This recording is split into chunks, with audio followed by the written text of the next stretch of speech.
पहले सत्ता में बात करते हैं हिंदुस्तान की लगातार मजबूत हो रही कूटनीतिक सत्ता की, जिसकी चालाक चोट से दुश्मन कैंप में घबराहट है। नए भारत की कूटनीतिक मसल पार जम्मू कश्मीर और लद्दाख से लेकर अरुणाचल प्रदेश तक दिखाई दे रही है और इसकी चर्चा बीजिंग से लेकर इस्लामाबाद तक है। मतलब सीधा है, देश के दो शत्रुओं यानी चीन और पाकिस्तान के लिए भारत के कूटनीतिक पराक्रम का शत्रु जीत करंट लगने वाला है। सबसे पहले बात अरुणाचल प्रदेश वाली कूटनीतिक सत्ता की, जहां 2 दिन के दौरे पर अमित शाह पहुंच चुके हैं। चीन की ओर से 11 इलाकों पर झूठा दावा करने और मनगढ़ंत तरीके से अरुणाचल के गांव के नाम बदलने की नाकाम कोशिश हो चुकी है। और इस घटना के बाद पहली बार गृह मंत्री अमित शाह वाइब्रेंट गांव वाले प्लान के साथ अरुणाचल प्रदेश के दौरे पर हैं। जिन जगहों पर चीन अपना दावा करता है, अमित शाह ने उन्हीं जगहों पर जाकर यह संदेश दिया कि ये हमारे गांव है, ये हमारा देश है, ये हमारी जमीन है। अरुणाचल पहुंचने के बाद अमित शाह ने कहा कि हिंदुस्तान की सुई के नोक के बराबर जमीन कोई नहीं ले सकता। भारत की जमीन को हथियाने का जमाना चला गया। अरुणाचल में सब जय हिंद कहकर अभिवादन करते हैं। यहाँ के लोगों के इसी जज्बे की वजह से अवैध कब्जा करने वाले चीन को यहाँ से खाली हाथ लौटना पड़ा था। वहीं दूसरी तरफ जम्मू कश्मीर और लद्दाख के मोर्चे पर भारत की कूटनीतिक तैयारी चीन और पाकिस्तान दोनों पर भारी पड़ने लगी है। आज केंद्रीय मंत्री नितिन गडकरी ने दुश्मनों की मुसीबत को डबल कर दिया। पहले गडकरी ने चीन के सीने तक पहुंचने वाली एशिया की सबसे लंबी जोजिला सुरंग के निर्माण कार्य का जायजा लिया और वहीं श्रीनगर लेह राजमार्ग पर जेड मोड सुरंग का जायजा लिया। ये भारत की इंफ्रास्ट्रक्चर शक्ति है, जिसे देखकर चीन का सिर घूम गया है। अरुणाचल से लद्दाख तक नए भारत के डोले यानी मसल पावर और तेवरों वाले शोले इस समय कूटनीति की दुनिया में चर्चा का विषय है। तो सत्ता में आपको आगे बताएंगे कि अमित शाह का पूरा प्लान क्या है, अरुणाचल प्रदेश में भारत की तैयारी क्या है, नाम बदलने वाले जिनपिंग की साजिशों का कैसे काम तमाम होगा। लेकिन पहले गृहमंत्री अमित शाह का वो भाषण जिससे अरुणाचल से लेकर बीजिंग तक बिजली दौड़ गई है। सिर्फ 2 मिनट 35 सेकंड की न्यूज रील में देखिए अमित शाह ने कैसे अरुणाचल की धरती से जिनपिंग की नींद उड़ाने वाली बातें कही। जरा जोर से दोनों हाथ उठाकर बोलिए, भारत माता की, भारत माता की।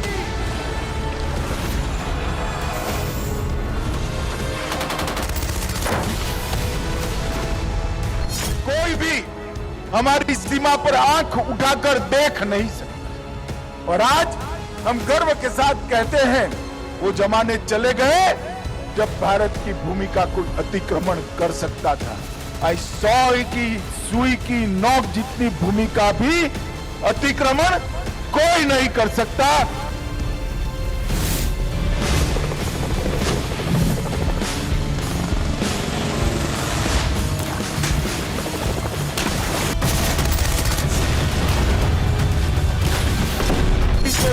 में टाइम मैगजीन में भी लिखा कि जो किबुत में लड़ाई हुई, वो लड़ाई के अंदर भारतीय सेना के पास हथियार तो कम थे, मगर वीरता समग्र विश्व की सेनाओं से सबसे भरपूर वीरता थी तो भारतीय सेना।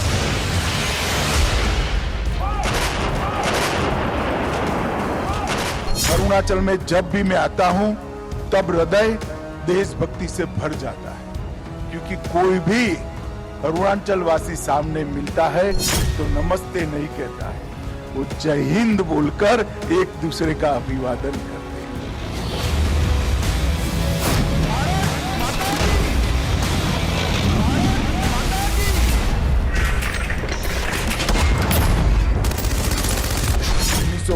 की लड़ाई में यहां से जो कोई भी अतिक्रमण करने आया था उनको वापस जाना पड़ा।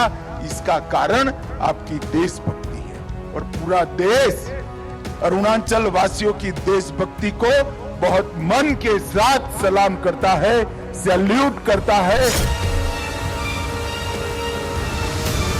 पहले जब मध्य भारत से कोई आता था तो कहता था कि मैं भारत के अंतिम गांव में जाकर आया, और अब जब यहां जैसे मैं वापिस जाऊंगा मेरी पोती को बताऊंगा कि मैं भारत के पहले गांव में जाकर आया।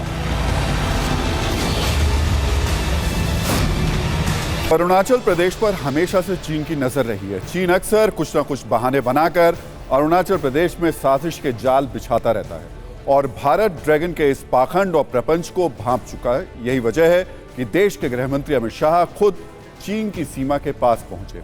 आपको बता दें कि गृहमंत्री अमित शाह आज से 2 दिनों तक अरुणाचल दौरे पर हैं। चीन सीमा के पास वाइब्रेंट विलेज प्रोग्राम की शुरुआत की। LAC के पास किबुथु गांव में वाइब्रेंट विलेज प्रोग्राम की शुरुआत की गई।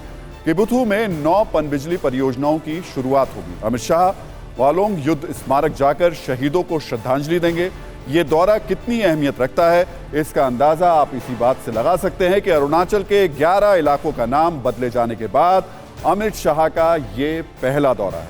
अमित शाह के पल पल के कार्यक्रम पर बीजिंग की नजर रही होगी, क्योंकि किबुथु गांव के पास हमेशा चीन की नापाक नजर रही है। आपको बताते हैं कि ये कहां है और क्यों चीन की इस पर गिद्ध जैसी नजर होती है। सीमा के पास अंजो जिले के किबुथु में ये गांव कहलाता है। यहीं से वाइब्रेंट विलेज प्रोग्राम की शुरुआत की गई है। किबुथु गांव LAC से सिर्फ 15 किलोमीटर दूर है। यहां तक 2,500 करोड़ का हाईवे भी प्लान किया गया है। मतलब ये कि अगर सीमा पर संकट हो तो भारत मजबूती से जवाब दे सकता है। ये गांव 1962 में हुए भारत चीन युद्ध का गवाह भी है। आज भी इस गांव में हिंदुस्तान के शौर्य के सबूत हैं। हालांकि अरुणाचल में जाकर गृहमंत्री ने आज फिर चीन को यह संकेत दे दिया कि वो चाहे कुछ भी कर ले, भारत झुकने वाला नहीं। आप 5 संदेशों से भारत के तेवर और चीन की साजिश के तापमान को माप सकते हैं। अमित शाह ने पहला संदेश यह दिया कि अरुणाचल प्रदेश की इंच इंच जमीन भारत की है। दूसरा संदेश ये कि चाहे चीन जितने भी दावे कर ले, वो हवा हो जाएंगे जब इस इलाके में हिंदुस्तान का हाईवे बन जाएगा। तीसरा संदेश ये कि धमकियों की चाइनीज डिलीवरी से भारत झुकने वाला नहीं है। चौथा संदेश ये कि ये नया भारत है, चीन को ताबड़तोड़ जवाब देने में सक्षम है। जैसा कि आज अमित शाह ने भी कहा कि एक जमाना था जब ये चिंता हो रही थी कि इन इलाकों में गांव खाली हो रहे हैं, लेकिन अब यहां विकास की बयार है। पांचवा संदेश बिल्कुल चीन की लेटेस्ट हरकत पर है। चीन को संदेश ये कि तुम नाम बदलते रहोगे, हम काम करते रहेंगे। अब आपके मन में सवाल होगा कि आखिर वाइब्रेंट विलेज क्या होते हैं और इस प्लान से कैसे भारत चीन की चालाकी पर नजर रखेगा, कैसे भारत चीन की हरकतों पर लगाम लगाने में कामयाब होगा।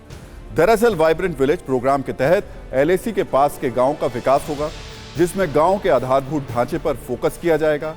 इन्हें अच्छी सड़कें और हाईटेक सुविधाओं से लैस किया जाएगा। 19 जिलों के 2,967 गांव में इसके तहत विकास करने का कार्यक्रम है। साल 2023 से लेकर 2026 तक ये सारे गांव डेवलप होंगे। जिन क्षेत्रों में ये गांव बनेंगे वो हैं सिक्किम, अरुणाचल प्रदेश, लद्दाख, उत्तराखंड, हिमाचल प्रदेश। अब आसान भाषा में समझिए, चीन भारत के वाइब्रेंट प्लान से परेशान क्यों है।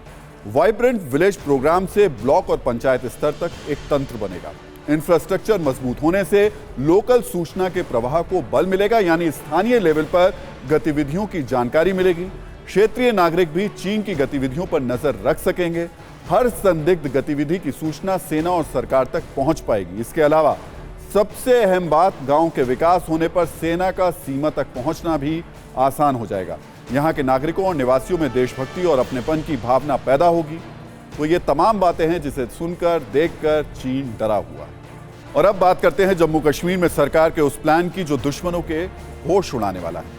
देश के सुरक्षा कवच में बहुत जल्द नया अध्याय जुड़ने वाला है। हिमालय को बेशक भारत का सुरक्षा प्रहरी बोला जाता है, लेकिन सर्दियों में भारी बर्फबारी की वजह से उत्तरी सीमाओं में बसे जम्मू कश्मीर और लद्दाख के सीमावर्ती इलाके कट जाते हैं। लेकिन अब इन्हीं पहाड़ों को काटकर, चट्टानों को तोड़कर एशिया की सबसे बड़ी जोजिला टनल का काम तेजी से किया जा रहा है, जिसका जायजा लेने आज केंद्रीय मंत्री नितिन गडकरी जम्मू कश्मीर पहुंचे। आगे आपको बताएंगे क्यों जोजिला टनल के निर्माण से चीन और पाकिस्तान के सीने पर सांप लौट रहे हैं। लेकिन पहले जोजिला टनल के अंदर से TV9 भारतवर्ष की ये एक्सक्लूसिव रील देखिए।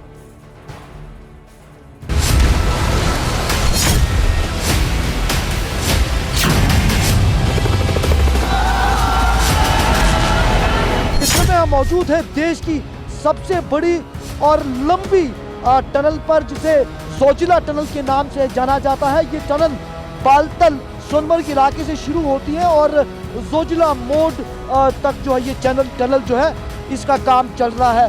करीबन ये 13 किलोमीटर का टनल है और दो तरफ का 3-3 किलोमीटर का एक्सटेंशन है। बीते कई दशकों में भारत ने जिस तरह कश्मीर घाटी और लद्दाख की कनेक्टिविटी मजबूत की है, उसके चलते चाइना और पाकिस्तान दोनों लगातार बौखलाए हुए हैं।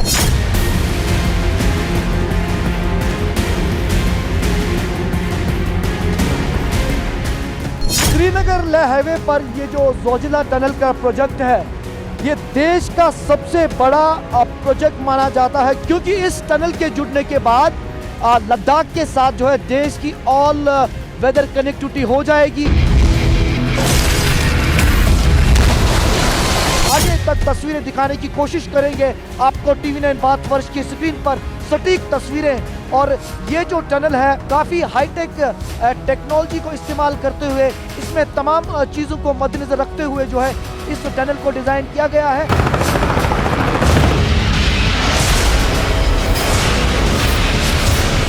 I'm only talking strategic point of view. This is very important because you know that the previously war was here, Kargil. So this is to be area where we are going to develop. आज 1 लाख करोड़ से ज़्यादा की road और tunnel की connectivity Bharat सरकार जम्मू कश्मीर में चला रही है। तो अब 2 साल 3 साल पहले क्या था और आज क्या है, ये सब आप लोग देख रहे हैं।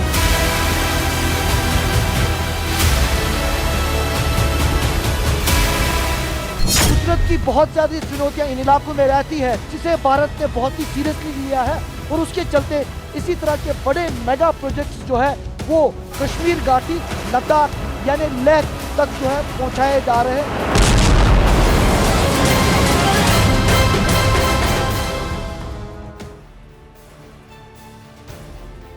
और अब आपको यह बताते हैं कि आखिर देश की सुरक्षा के लिए क्यों जोजिला टनल अहम है और क्यों इस पर चीन और पाकिस्तान जैसे दुश्मन देशों की नजर है। यह टनल श्रीनगर कारगिल लेह हाईवे पर है।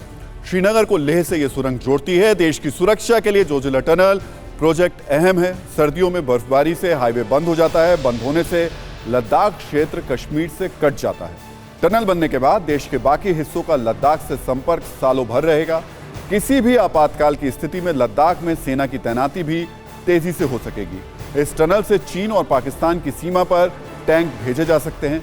इस टनल की मदद से दूसरे भारी हथियार भी आसानी से चीन पाक सीमा तक ले जाए जा सकते हैं। अभी जोजिला दर्रे को पार करने में 3 से 4 घंटे लगते हैं। टनल बनने के बाद इसे पार करने में सिर्फ 35 मिनट लगेंगे। अगले साल तक सेना के लिए यह टनल शुरू होने की पूरी उम्मीद है। परियोजना को 2026 तक पूरा करने का टारगेट रखा गया। अब आप आसानी से समझ सकते हैं क्यों हर वक्त भारत की जमीन पर गिद्ध की तरह नजर रखने वाले चीन और पाकिस्तान हमेशा सदमे में रहते हैं। क्यों जोजिला सुरंग साजिश करने वालों के सपने में आती है। सिर्फ जोजिला ही नहीं, आज एक और सुरंग का ट्रायल रन केंद्रीय मंत्री नितिन गडकरी ने किया। उसका नाम है जेड मोड़ टनल। श्रीनगर लेह राजमार्ग पर यह स्थित है। इसकी लंबाई 6.5 किलोमीटर है। गगनगीर और सोनमर्ग के बीच में यह सुरंग है। पूरे साल कनेक्टिविटी इससे बनी रहेगी। जेड मोड़ टनल में इंटेलिजेंट ट्रैफिक मैनेजमेंट सिस्टम भी लगाया गया है। इससे यातायात को कंट्रोल और सुनिश्चित करना आसान होगा। इसके बनने से श्रीनगर और कारगिल के बीच संपर्क बेहतर होगा। इससे सामाजिक और आर्थिक विकास को बढ़ावा मिलेगा। तो नितिन गडकरी ने खुद ट्वीट कर बताया कि जम्मू कश्मीर में 25,000 करोड़ रुपए की लागत से 19 टनल का निर्माण किया जा रहा है। इसके अंतर्गत 2,680 करोड़ रुपए की लागत से 6.5 किलोमीटर लंबाई के जेड मोड़ टनल को बनाया जा रहा है। अब तक जेड मोड़ टनल का 75% काम पूरा हो चुका है।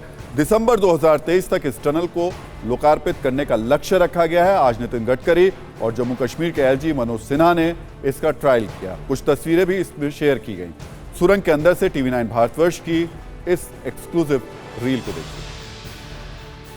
जहां पर मैं मौजूद हूं जडमो टनल, आप देख सकते हैं तस्वीरों में सटीक। आप इस टनल के मुकम्मल होने के बाद जो श्रीनगर से सोनमर्ग की ओर रास्ता जुड़ता है वो ऑल वेदर कनेक्टिविटी में तब्दील हो जाएगा, यानी कि हर मौसम में जो है यहाँ कनेक्टिविटी बनी रहेगी। इसमें न केवल यहाँ के स्थानीय लोगों को मदद मिलेगी, उन्हें फ़ायदा मिलेगा, बल्कि पर्यटन में भी काफ़ी इजाफा मिलेगा, क्योंकि इस जडमो टनल के मुकम्मल होने के बाद अब जो है सोनमर्ग की ओर हर मौसम में पर्यटक जो है वो पहुंच सकते हैं। दूसरी तरफ जो स्ट्रैटेजिक इंपॉर्टेंस के हवाले से जो मिलिट्री यानी सेना की जो मूवमेंट है उसमें भी काफ़ी मदद मिलेगी। इस तरफ अगर मुर्तज़ा दिखाए तो आप देख सकते हैं ये जो होर्डिंग यहाँ पर लगाया गया है जडमो टनल का, इसमें ये साफ तौर पर स्पष्ट कर दिया गया है कि ऑल वेदर रोड ये इसके बाद बन गया है, यानी कि श्रीनगर से सोनमर्ग की ओर जो आगे फिर जोजिला और कारगिल और लेह को जोड़ता है। चीन भारत की गतिविधियों पर नजर रखने के लिए लगातार नए नए हथकंडे अपना रहा है। ताजा मामला चीन के रडार सिस्टम का है। चीन श्रीलंका के डोंडरा बे में रडार प्रणाली स्थापित करने का काम कर रहा है। चीन के इस कदम को लेकर भारत सरकार सतर्क हो गई है। रक्षा मंत्री राजनाथ सिंह ने प्रधानमंत्री नरेंद्र मोदी को भारतीय नौसेना की खुफिया जानकारी से जुड़ी 12 पेज की एक सीक्रेट रिपोर्ट भेजी है। इस रिपोर्ट में चीन की जासूसी को लेकर सतर्क किया गया है। रिपोर्ट में कहा गया है कि चीन भारत की जासूसी करने के लिए डोंडरा बे की 45 एकड़ जगह में रडार बेस बनाने की प्लानिंग कर रहा है। इसके लिए चीन श्रीलंका सरकार से डोंडरा बे को 99 साल की लीज पर लेने के लिए बातचीत कर रहा है। बताया जा रहा है कि रक्षा मंत्री राजनाथ सिंह 12 अप्रैल को इन पहलुओं पर कैबिनेट समिति को जानकारी देंगे। राष्ट्रीय सुरक्षा सलाहकार अजीत डोभाल के जरिए पीएमओ को भेजी गई 12 पेज की टॉप सीक्रेट रिपोर्ट में भारतीय नौसेना ने भी चीन के इस तरीके के कदम के संभावित खतरों पर एक्स्ट्रा जानकारियां दी। सत्ता में अब बात राजस्थान की राजनीति की, जहां एक कहावत बहुत मशहूर है, मलहम से मल घनेरे, बाहर ना तो घर में भतेरे। यानी कुश्ती लड़ने के लिए बाहर जाने की जरूरत नहीं, अंदर के पहलवान ही काफी है। ये कहावत राजस्थान में कांग्रेस पार्टी पर बिल्कुल फिट बैठती है, जहां कांग्रेस को बीजेपी से लड़ने के बजाय अपनी ही लड़ाई निपटाने से फुर्सत नहीं मिल रही है। राजस्थान में कांग्रेस के भीतर दो ध्रुव है, एक मुख्यमंत्री अशोक गहलोत का, दूसरा है सचिन पायलट का। सचिन पायलट ने राजस्थान में कांग्रेस सरकार के जो मौजूदा सरकार है उसको लेकर के वो फिलहाल खुश नहीं हैं और वो चाहते हैं, लेकिन कोशिशें उनकी लगातार हैं कि किसी भी तरीके से जो सत्ता की तरफ उनके कदम हैं वो आगे बढ़े। लेकिन जादूगर अशोक गहलोत की जादूगरी के सामने सत्ता की उड़ान भरने की उनकी तमन्ना पूरी नहीं हो पा रही है। पिछले 5 साल से सीएम बनने की कोशिश में लगे सचिन पायलट अब चुनाव से पहले अशोक गहलोत को ऊपर अंतिम प्रहार की कोशिश में लगे हुए हैं। इसी कोशिश को धार देने के लिए सचिन पायलट ने कल एक प्रेस कॉन्फ्रेंस की। इस प्रेस कॉन्फ्रेंस में सचिन पायलट ने कहा कि वसुंधरा राजे का कार्यकाल राजस्थान के इतिहास में सबसे भ्रष्ट कार्यकाल था, लेकिन गहलोत सरकार ने उन पर कोई एक्शन नहीं लिया। कुल उनकी जो पूरी कॉन्फ्रेंस थी वो 2 बड़ी बातों पर थी। पहली बात, उन्होंने ये कहा कि गहलोत सरकार ने बीजेपी सरकार के खिलाफ भ्रष्टाचार के आरोपों पर एक्शन नहीं लिया है, बीजेपी के साथ इनकी मिलीभगत है। दूसरी बात उन्होंने ये कही कि वो अपनी ही सरकार के खिलाफ 11 अप्रैल को जयपुर में शहीद स्मारक पर 1 दिन का अनशन करेंगे। मजेदार बात यह है कि उन्होंने अपने इस अनशन में समर्थक विधायकों से ना आने की अपील की। यानी जनता और कार्यकर्ता तो आ सकते हैं लेकिन विधायक नहीं आएंगे। राजस्थान में इसे एक तरीके का शक्ति प्रदर्शन माना जा रहा है। यह राजनीतिक दबाव बनाने की भी रणनीति है। सचिन पायलट के तीखे और गंभीर आरोपों के बाद कांग्रेस अशोक गहलोत का बचाव कर रही है। कांग्रेस की ओर से अशोक गहलोत के शानदार काम गिनाए जा रहे हैं। कांग्रेस कह रही है कि अशोक गहलोत की जो अगुवाई में राजस्थान सरकार ने बड़ी संख्या में अच्छी योजनाएं लागू की हैं। ये बात कहकर साफ संकेत दिए जा रहे हैं कि सचिन पायलट की लड़ाई निजी है, पार्टी के अंदर उनका समर्थन उनको नहीं मिल रहा है, लेकिन पार्टी के बाहर इस पर खूब बातें और चर्चा हो रही हैं। और तो और कांग्रेस की इस अंदरूनी लड़ाई से बीजेपी के मन में लड्डू भी खूब फूट रहे होंगे, वो मजे ले रहे हैं, लेकिन कांग्रेस पर साथ ही साथ हमले भी कर रहे हैं। राजस्थान में गहलोत वर्सेस पायलट कांड के नए एपिसोड में क्या क्या हुआ, इस पर हमने बयानों और तस्वीरों के संयोजन से एक छोटी सी रील तैयार की है। वो रील आप देखिए, फिर राजस्थान में उलझी हुई सत्ता की सरल कुंजी खोलेंगे।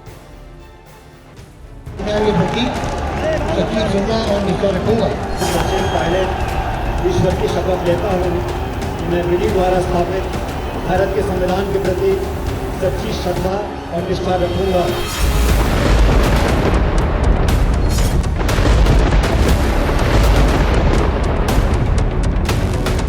करप्शन को लेकर हमारी सरकार जो कहती है हम करके दिखाएंगे।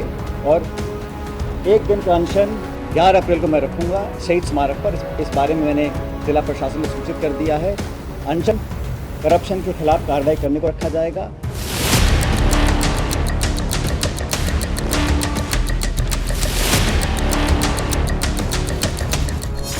चार साल से अगर एक या दो व्यक्ति कांग्रेस में सत्ता का अनशन कर लेते तो राजस्थान में जहाँ भी देश में करप्शन के खिलाफ राहुल गांधी लड़ाई लड़ रहे हैं, करप्शन के खिलाफ ना लड़ाई होगी। कांग्रेस का कोई भी कार्यकर्ता बीजेपी के करप्शन के खिलाफ लड़ेगा, मैं उसके साथ हूं।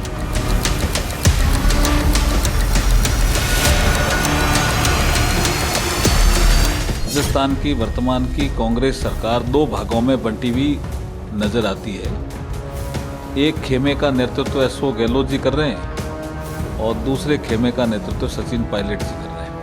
कांग्रेस पार्टी के वरिष्ठ नेता अपनी ही सरकार के खिलाफ अनशन पर बैठेंगे, धरने पर बैठेंगे, तो यदि अपने ही नेता को वो कन्विंस नहीं कर पाए कि उनकी सरकार ने 4 साल में काम किया है, तो अब जनता को किस प्रकार से ये कन्विंस कर पाएंगे कि राजस्थान की गहलोत जी की सरकार ने काम किया है।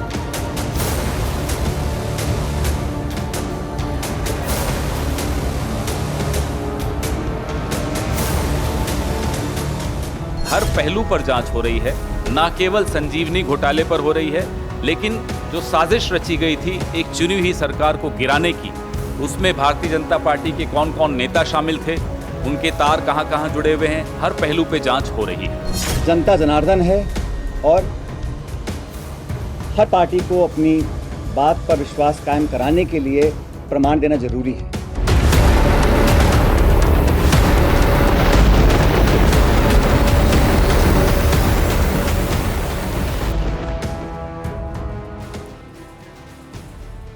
तो सिर्फ कल ही कांग्रेस ने अशोक गहलोत का बचाव नहीं किया, बल्कि कांग्रेस के आधिकारिक ट्विटर हैंडल से राजस्थान सरकार के काम पर बाकायदा एक वीडियो जारी कर अशोक गहलोत की तारीफ की गई। इस वीडियो से ये संकेत तो मिल रहे हैं कि कांग्रेस हाईकमान फिलहाल राजस्थान में अशोक गहलोत को छेड़ने के मूड में बिल्कुल भी नहीं है।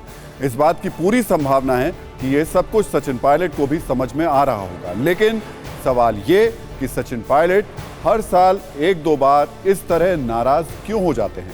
आखिर क्यों वो अशोक गहलोत पर अचानक हमला करना शुरू कर देते हैं? इसे समझने के लिए आपको 2018 की एक तस्वीर दिखाते हैं। ये तस्वीर उस दौर की है जब राहुल गांधी कांग्रेस के आधिकारिक अध्यक्ष हुआ करते थे और सचिन पायलट की अध्यक्षता में कांग्रेस ने राजस्थान चुनाव जीता था। कयास लगाए जा रहे थे कि सचिन पायलट सीएम बनेंगे, लेकिन गहलोत के जादू ने सचिन पायलट के अरमानों पर पानी फेर दिया। तभी राहुल गांधी ने एकजुटता का प्रदर्शन करने के लिए ये ट्वीट किया था जिसमें लिखा था यूनाइटेड कलर्स ऑफ राजस्थान। लेकिन इस ट्वीट के बाद गहलोत का रंग सत्ता पर चढ़ गया, जबकि पायलट के रंग एक के बाद एक धुलाई में फीके पड़ते चले गए। आखिर राजस्थान में कांग्रेस की सत्ता पर गहलोत के रंग गाढ़े क्यों हैं और सचिन पायलट के रंग फीके क्यों हैं? इसके पीछे गहलोत का राजनीतिक बाहुबल है। 2020 में तो सचिन पायलट ने सीएम बनने के लिए करीब करीब बगावत कर दी थी। अपने कई समर्थक विधायकों के साथ वो गुरुग्राम में जम भी गए थे। गहलोत सरकार के गिरने की बात कही जा रही थी। ऐसा कहा जाता है कि राहुल गांधी और प्रियंका गांधी के कहने पर सचिन तब माने। उस वक्त अशोक गहलोत ने सचिन पायलट को निकम्मा और गद्दार तक कह दिया था। राजनीतिक जानकार ऐसा दावा कर रहे थे कि अशोक गहलोत के कांग्रेस अध्यक्ष बनने के बाद सचिन पायलट को सीएम बनाने की बात हुई थी। ना अशोक गहलोत कांग्रेस अध्यक्ष बने, ना सीएम कुर्सी खाली हुई और ना ही सचिन पायलट का नंबर आया। सचिन अपने नंबर का इंतजार कर रहे थे, लेकिन अब उनका धैर्य जवाब दे रहा है और वो सीधे हाईकमान पर तो हमला नहीं कर पा रहे, इसलिए गहलोत के खिलाफ खुली जंग का ऐलान कर रहे हैं। सवाल है कि राहुल गांधी और प्रियंका गांधी के कथित आश्वासन के बाद भी सचिन पायलट का नंबर क्यों नहीं आ रहा है? इसके पीछे 5 बड़े कारण बताए जा रहे हैं। चुनाव से ठीक पहले अशोक गहलोत को हटाने से गलत संदेश जा सकता है। राजस्थान में अशोक गहलोत सभी वर्गों में लोकप्रिय हैं। गहलोत के पास 90% से ज्यादा कांग्रेसी विधायकों का समर्थन है। सचिन पायलट को सीएम बनाने पर विधायक बगावत कर सकते हैं। चुनाव से पहले पायलट को कमान देने से पार्टी में बिखराव का डर। अब इस खबर का नजरिया 9। पिछले 5 साल से सचिन पायलट खुद को राजस्थान की सत्ता के शीर्ष पर इंस्टॉल करने की भरपूर कोशिश कर रहे हैं, लेकिन अशोक गहलोत का नेटवर्क इतना बड़ा और विशाल है कि लाख कोशिश के बाद भी उन्हें स्पेस नहीं मिल पा रहा है। अब चुनाव करीब है और भारतीय लोकतंत्र में चुनाव के मौके को अपने लिए स्पेस बनाने के लिए सबसे सही समय माना जाता है। शायद इसीलिए सचिन पायलट बार बार अपनी बारी आने का रिमाइंडर भेज रहे हैं, लेकिन उनके नोटिफिकेशन को कांग्रेस हाईकमान देख ही नहीं रहा। अब सवाल है कि कांग्रेस में पायलट की बगावत को कौन लाइक और सब्सक्राइब करेगा। कर्नाटक में अगले महीने होने वाले चुनाव से पहले दूध की राजनीति से वोटों वाला मक्खन निकालने में कोई कोर कसर नहीं छोड़ी जा रही है। कांग्रेस ने कर्नाटक में अमूल दूध की एंट्री को इस तरह राजनीतिक मुद्दा बना दिया जिससे लाखों लोगों से वोटों वाली मलाई निकाली जा सकती है, और इसकी शुरुआत हुई 5 अप्रैल से। गुजरात के मिल्क कोऑपरेटिव अमूल ने 5 अप्रैल को एक ट्वीट किया। इस ट्वीट में लिखा गया कि दूध और दही के साथ फ्रेशनेस की एक नई लहर बेंगलुरु आ रही है। ज्यादा जानकारी जल्द ही आएगी। कर्नाटक के ज्यादातर हिस्सों में नंदिनी ब्रांड के दूध, घी और मिल्क प्रोडक्ट्स बेचे जाते हैं। अमूल के ट्वीट के बाद कर्नाटक के कुछ लोगों ने इसका विरोध शुरू कर दिया और इस विरोध को कांग्रेसी नेताओं ने और धार देनी शुरू कर दी। विपक्ष ने आरोप लगाया कि कर्नाटक में नंदिनी ब्रांड को खत्म करने की लगातार साजिश रची जा रही है। कर्नाटक के पूर्व सीएम और जेडीएस नेता एचडी कुमारस्वामी ने ट्विटर पर इसे लेकर अमित शाह को घेरा।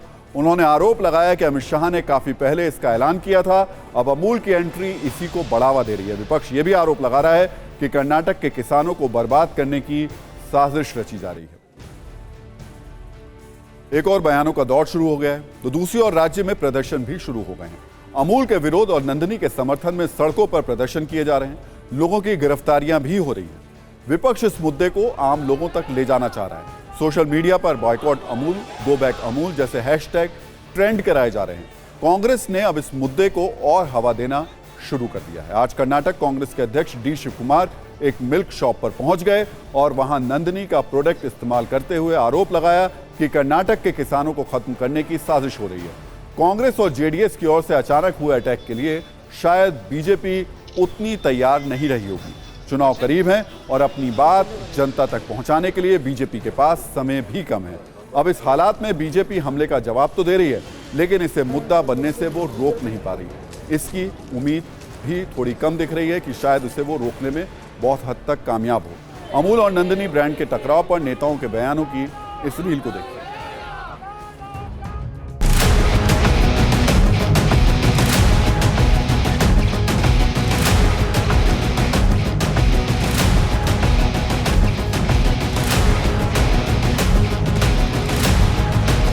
Why Modi ji and BJP wants to destroy the pride of every state, and the latest target in this is the state of Karnataka.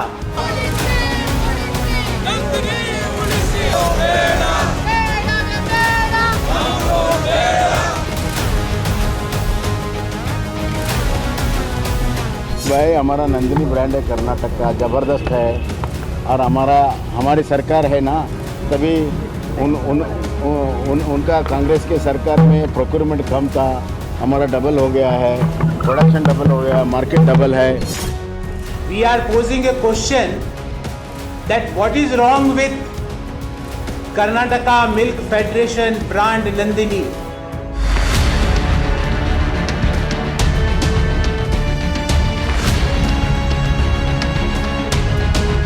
ये चुप्पी इलेक्शन के टाइम पे ये राजनीति कांग्रेस और जेडीएस कर रहे हैं, इस बातों में कुछ मतलब नहीं है। Why Modi ji is against? Why Amit Shah ji is against? Why the member of parliaments of state of Karnataka from BJP are against the Nandini?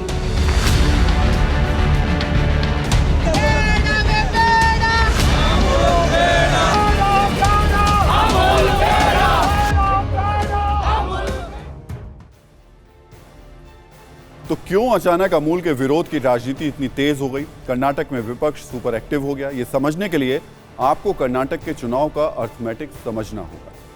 Karnataka के करीब 22,000 गांवों में नंदिनी ब्रांड का नेटवर्क फैला हुआ है। इसके साथ करीब 24 लाख दूध उत्पादक सीधे जुड़े हुए हैं। 14,000 कोऑपरेटिव सोसाइटीज नंदिनी ब्रांड के साथ काम कर रही हैं। नंदिनी ब्रांड रोजाना करीब 84 लाख किलो दूध का उत्पादन करता है। ऐसा दावा किया जाता है कि करीब 80 से 90 लाख किसान इससे किसी न किसी रूप से जुड़े हुए हैं। ये किसान अगर नाराज हो गए तो विधानसभा की 224 सीटों में से करीब 120 से 130 सीटों पर असर डाल सकते हैं। इसलिए अगर विपक्ष नंदिनी बनाम अमूल के इस मुद्दे को भुनाने में कामयाब रहा तो ये मुद्दा उनके लिए संजीवनी साबित हो सकता है। और बीजेपी ने अगर अगले कुछ दिनों में इसका कोई तोड़ नहीं निकाला तो विपक्ष को दूध की राजनीति से निकली सत्ता की मलाई का स्वाद चखने से रोकना मुश्किल होगा। कर्नाटक में अगले चुनाव के लिए विपक्ष नए नए मुद्दे गढ़ने में लगा है तो बीजेपी भी अपनी चुनावी रणनीति को अंतिम रूप देने में लगी हुई है। बीजेपी के कर्नाटक के उम्मीदवारों की पहली सूची आज रात या कल सुबह आएगी। कर्नाटक विधानसभा चुनाव में बीजेपी अपनी पहली लिस्ट में लगभग 200 उम्मीदवारों के नाम की घोषणा कर सकती है। कल बीजेपी केंद्रीय चुनाव समिति की बैठक हुई थी। आज भी कर्नाटक के नेताओं और केंद्रीय लीडरशिप में बैठकों का दौर जारी है। कल केंद्रीय चुनाव समिति की बैठक में 140 नामों को मंजूरी मिल गई। आज भी 40 से 50 उम्मीदवारों के नाम फाइनल किए जाएंगे। बीजेपी ने 140 नामों में 11 मौजूदा विधायकों के टिकट काटे हैं। 2019 में कांग्रेस से आए लगभग सभी विधायकों को टिकट मिलेगा। मुख्यमंत्री बसवराज बोम्मई शिवगांव से चुनाव लड़ेंगे। येदियुरप्पा के बेटे विजेंद्र शिकारीपुरा से चुनाव लड़ सकते हैं। केएस ईश्वरप्पा शिवमोगा से चुनाव लड़ सकते हैं। कांग्रेस पहले ही अपने उम्मीदवारों की एक लिस्ट जारी कर चुकी है। बीजेपी अभी तैयारी में जुटी हुई। तमिलनाडु में हिंदी के मुद्दे ने नेताओं को एक्शन में ला दिया है। तमिलनाडु के मुख्यमंत्री एम.के. स्टालिन ने केंद्र सरकार पर हिंदी थोपने का एक बार फिर से आरोप लगाया है। स्टालिन ने अर्धसैनिक बलों की भर्ती परीक्षा में तमिल भाषा नहीं होने को लेकर गृह मंत्री अमित शाह को खत लिखा, जिसमें उन्होंने कहा कि केवल अंग्रेजी और हिंदी के उपयोग को अनिवार्य करने वाली अधिसूचना भेदभावपूर्ण और एक तरफा है। यह निर्णय तमिलनाडु के उम्मीदवारों को परीक्षा देने से रोकता है और इससे उनके संवैधानिक अधिकारों का हनन होता है। आगे उन्होंने लिखा कि इसके अलावा 100 में से 25 अंक हिंदी में बुनियादी समझ के लिए आवंटित किए गए हैं, जिसका लाभ केवल हिंदी भाषी उम्मीदवारों को मिलेगा। और जाते जाते आपके लिए सत्ता का रिमाइंडर, ट्विटर ने बीबीसी के ट्विटर अकाउंट के नीचे गवर्नमेंट फंडेड मीडिया का टैग लगा दिया है। इसका अर्थ है कि सरकार द्वारा फंड पाने वाला मीडिया। बीबीसी ने इस टैग पर आपत्ति जताई है और इस पर बहस भी खूब हो रही है। बीबीसी की आपत्ति पर एलॉन मस्क ने पूछ लिया है कि बीबीसी को ये ना कहें तो क्या कहें। और भारत में बनाए जा रहे नए नियमों में एक आईडी पर मिलने वाले सिम कार्ड की संख्या में कटौती करने पर विचार हो रहा है। अभी तक एक आईडी पर एक व्यक्ति को अधिकतम 9 सिम जारी किए जाते थे, लेकिन जल्द ही एक आईडी पर 9 की जगह 5 सिम कार्ड जारी करने का निर्देश दिया जा सकता है। सुरक्षा के लिए नया सिम कार्ड लेने वालों के चेहरों का रिकॉर्ड एआई की मदद से एक्सेस होगा।